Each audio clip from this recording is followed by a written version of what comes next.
Islam claims to be the most rational religion of them all, which is why you should all believe it. Well, here are some insane things Muslims believe. Everything you're about to see is to be taken literally. Muslims really believe this stuff, and you really aren't going to. For example, do you remember that time when Muhammad dug up a dead body, sat it on his knee, put his saliva in his mouth, and then dressed him in his shirt?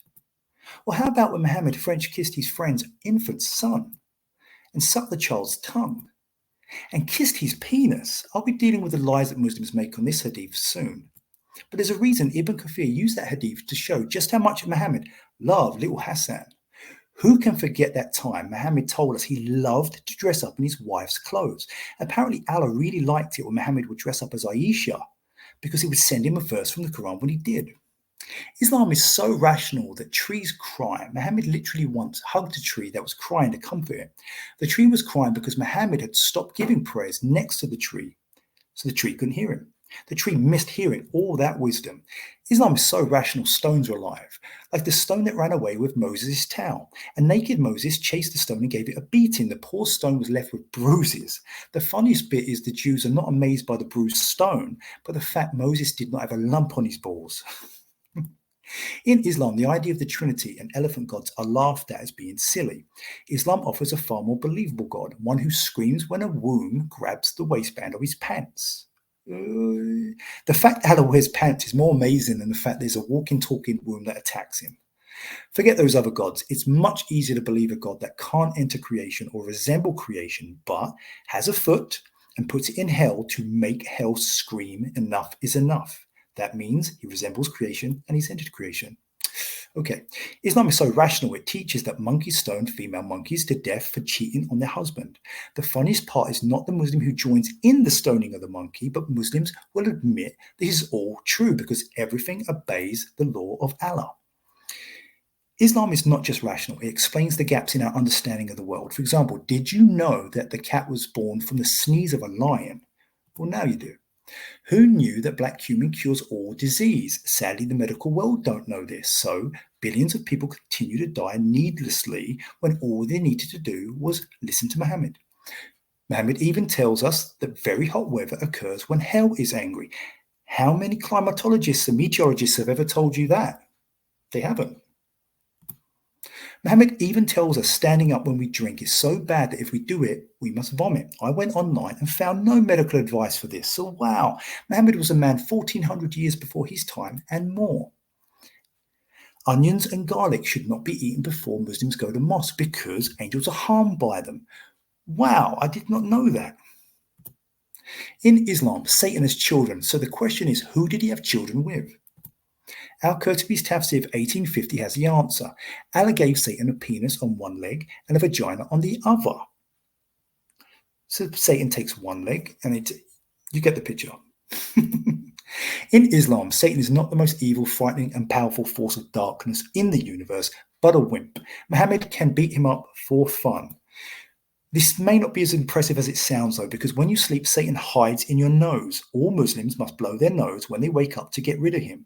So Satan must be really tiny, and he must be omnipresent like God. Omnipresent, not omnipotent. Satan also pisses in your ear when you sleep. Satan sounds funny, man. He also laughs at you when you yawn. No one knows why exactly, but then Allah likes it when you sneeze, so... And when Muslims annoy everyone with their call to prayer, especially in the morning, Satan farts to drown out the sound of it. Why didn't I think of that? To show how rational Islam is and how we all should be thankful for its enlightened knowledge that it gave us, Islam says it came to end silly superstitious beliefs of the pre-Islamic savages. For example, apparently ignorant pre-Islamic humans would hear a crow and believe it was a bad omen. Islam said that was superstitious nonsense. Instead, if you hear a donkey, then you should take that as a bad omen. And if a rooster crows, then you should take that as a good omen. Yes, Islam has no room for superstition, but Muhammad would start everything from the right, such as putting the right shoe on the first foot first, and then taking shoes off starting with the left foot first. He would not touch his penis when urinating with his right hand, though, or wipe his arse with his right hand, because the right hand is the good hand for some reason. This means all Muslims should not do this either. But admit it, Muslims, none of you do this, do you? If any of you have pets or animals, have you ever noticed that they start to act weird every Friday? Well, according to Islam, this is because every animal thinks the world will end on Friday. In Islam, animals talk. For example, a wolf spoke and said to a man he should not be amazed a wolf is talking to him. He should be amazed that there's a prophet telling people about things that they've already heard and happened. For me, the most amazing thing here is that in Islam, when the end of days happen, our fires will tell us what people say behind our backs. Wow, Islam's amazing. In Islam, horses pray twice each day. Muhammad even tells us the prayer they make. Horses pray the master loves him more than anybody else. To prove Muhammad was a prophet, Muslims say he made prophecies that have come true. So, for example, he says if you make a wish during prayer on a Friday, Allah will make it come true. So I wonder how many had. No, I'm sure it's been a lot. I mean, just look at the wisdom of this man. The best place to sit is one's with the most room. Wow. And you should never walk with just one shoe on. This is clearly a man you should listen to. What a man.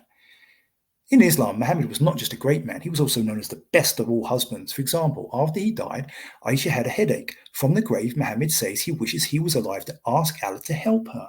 Aisha says he probably would want her to die, and if she did and he was alive, he would then go off and sleep with one of his wives. Muhammad really quickly changed the subject. Okay, we have to admit that even if Muhammad wasn't a good husband, he had great hygiene. He would wash in water that was filled with dead dogs, menstrual blood, and feces.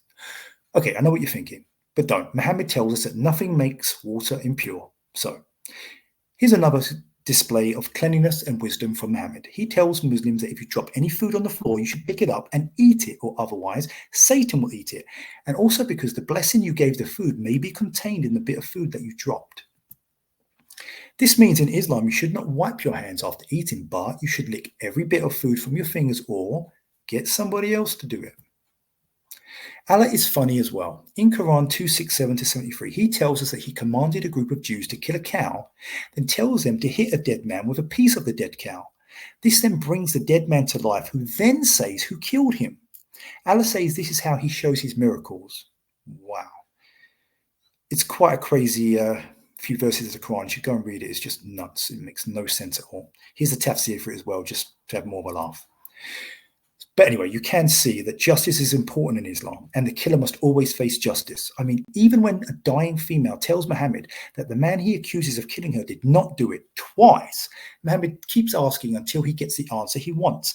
Then he crushes this man's head between two rocks. That's true justice.